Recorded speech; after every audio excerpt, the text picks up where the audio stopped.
US President Donald Trump has said he will make a call on whether he'll strike Iran within 2 weeks. Here's his press secretary, Caroline Leavitt, with a direct statement from the president. Based on the fact that there's a substantial chance of negotiations that may or may not take place with Iran in the near future, I will make my decision whether or not to go within the next 2 weeks. A little earlier, I caught up with Elika Lebon, a lawyer and critic of the Iranian regime, and I started by asking her whether the US should get involved in this conflict. Yeah, I mean, it's a really tricky situation because, we sort of want to hope that, where the situation is now is, good enough that Israel has been doing these strikes on these sort of IRGC bases, these nuclear bases, and that hopefully that would be enough to weaken the regime and ultimately allow the people in Iran to rise up and topple the regime themselves. However, we do know that, Israel is sort of short of weaponry in terms of reaching Fordow. So the US's involvement comes in hand there when we're talking about using these B-2 bunker busters, which are not exportable to Israel, which would necessarily require the US to be involved. Now, if the US does become involved, then we know that there's, a risk of escalation. We know there's a risk of retaliatory strikes.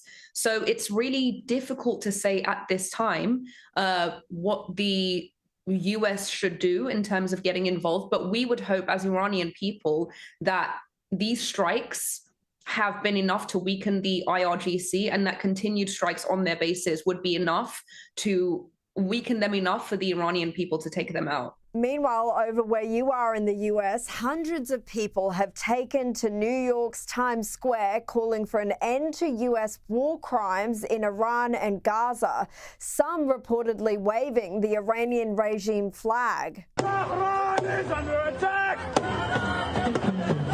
What do we do? What do we do?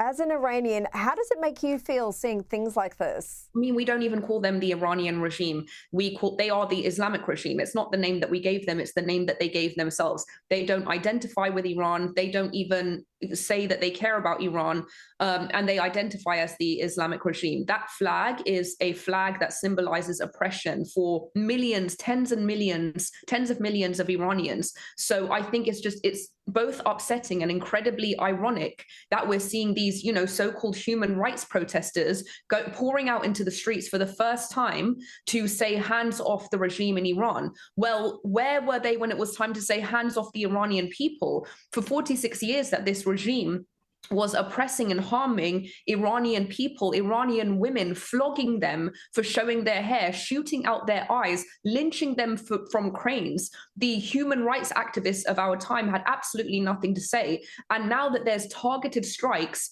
on regime commanders and IRGC facilities, the human rights activists are pouring out into the streets to say hands off the regime. It's literally like living in a dystopian episode of Black Mirror. It's such a good way of putting it. And speaking of those hypocrites on human rights, we saw the bombing yesterday of an Israeli hospital by Iran whose missiles continue to hit residential areas in Israel.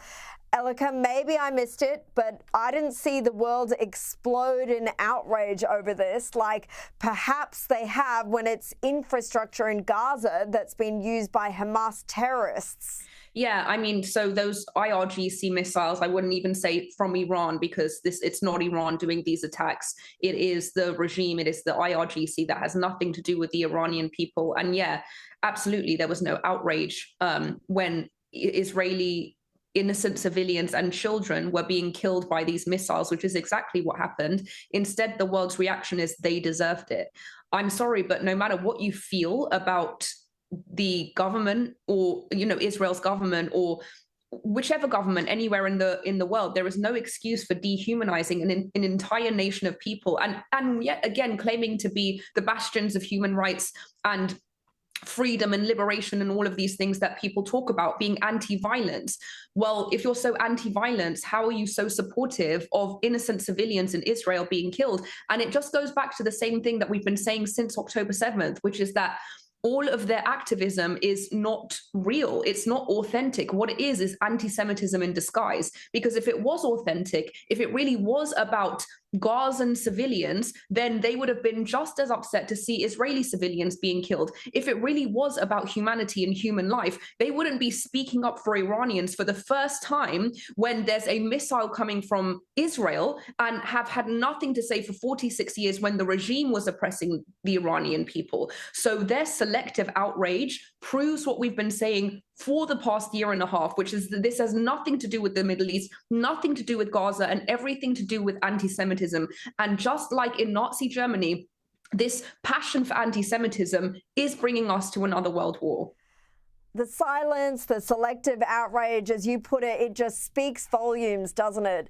I want to show you this clip. Tucker Carlson has sat down with Republican Senator Ted Cruz, and their interview included this gotcha moment. How many people live in Iran, by the way? I don't know the population. At all? No, I don't know the population. You don't know the population of the country you seek to topple? How many people live in Iran? 92 million. Okay. Yeah, How could you not know that? I don't sit around memorizing population tables. Alika, what did you make of this moment? And it seems to me Donald Trump is going to have a hard time balancing this divide in the MAGA movement over whether or not he should get involved in the Middle East. I think this interview is just absolutely comical. You know, you have two knuckleheads, literally knuckleheads, debating each other about a country that none of them know anything about. And one of the knuckleheads tells the other knucklehead that they know the population of Iran because they Googled it 5 minutes ago. And the whole internet thinks that this is a gotcha moment where Ted Cruz got owned by the other knucklehead on the other side. I mean, it's absolutely hilarious. It is truly hilarious that, you know, the most clueless people are claiming to represent what Iranian people want, and neither of them are even interested in listening to what Iranian people want, not at the level of regime change, not at the level of, you know, their feelings about this war, not at the level of their feelings about, you know, what's happening in the rest of the Middle East. They just have absolutely no knowledge or interest in what's really going on in Iran. And you have them going back and forth about who knows what the population of Iran is. I mean, really, in a time of a very, very heavy and difficult time, this is actually comedic relief. Well, maybe we need a bit of a laugh during these difficult times. Alika Le Bon, thank you so much for your time and your insights. Thank you.